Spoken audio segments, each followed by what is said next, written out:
Bemiđbar, Numbers chapter 14. Then all the congregation lifted up their voices and cried, and the people wept that night. And the children of Israel grumbled against Moshe and against Aharon. And all the congregation said to them, If only we had died in the land of Mitzrayim, or if only we had died in this wilderness. And why is Yah bringing us to this land to fall by the sword, that our wives and children should become a prey?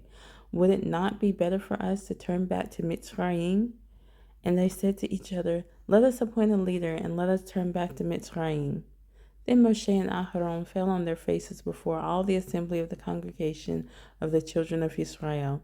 And Yehoshua, son of Nun, and Caleb, son of Jephunneh, who were among those who had spied out the land, tore their garments, and they spoke to all the congregation of the children of Israel, saying, The land we passed through to spy out is an exceedingly good land.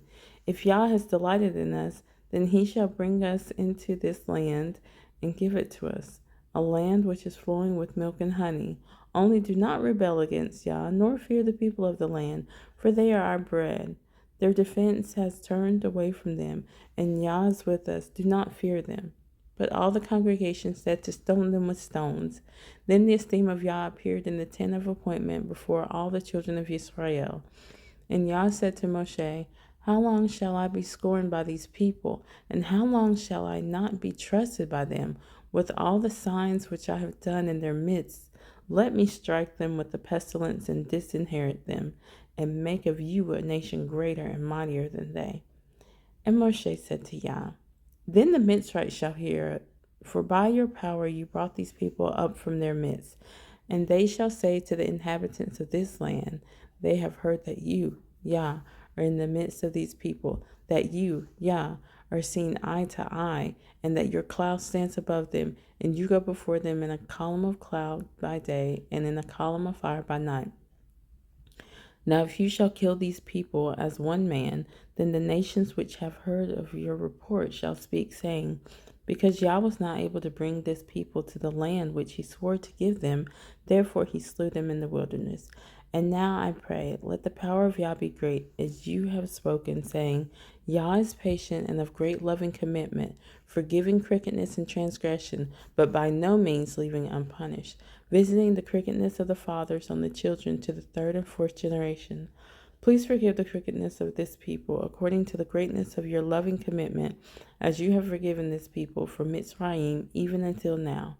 And Yah said, I shall forgive according to your word. But truly as I live, and all the earth is filled with the esteem of Yah. For none of these men who have seen my esteem and the signs which I did in Mitzrayim and in the wilderness, and have tried me now these 10 times, and have disobeyed my voice, shall see the land of which I swore to their fathers, nor any of those who scorned me see it. But my servant Caleb, because he has a different spirit in him, and has followed me completely, I shall bring into the land where he went, and his seed shall inherit it.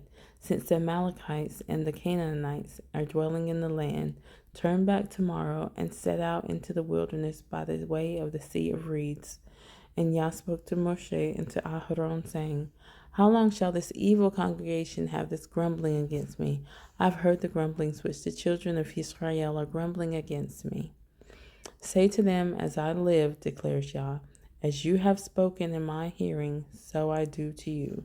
The carcasses of you who have grumbled against me are going to fall in this wilderness, all of you who were registered according to your entire number, from 20 years old and above. None of you except Caleb, son of Jephunneh, and Yehoshua, son of Nun, shall enter the land which I swore I would make you dwell in. But your little ones, whom you said would become a prey, I shall bring in, and they shall know the land which you have rejected. But as for you, your carcasses are going to fall in this wilderness, and your sons shall be wanderers in the wilderness 40 years, and shall bear your whorings until your carcasses are consumed in the wilderness. According to the number of the days in which you spied out the land, 40 days, a day for a year, a day for a year. You are to bear your crookedness 40 years, and you shall know my breaking off. I am Yah, I have spoken. I shall do this to all this evil congregation who are meeting against me. In this wilderness they are consumed, and there they die. And the men whom Moshe sent to spy out the land, who returned and made all the congregation grumble against him by bringing an evil report of the land, even those men who brought the evil report about the land died by the plague before Yah. Of those men who went to spy out the land, only Yehoshua, son of Nun, and Caleb, son of Jephunneh, remained alive. And when Moshe spoke these words to all the children of Israel, the people mourned greatly.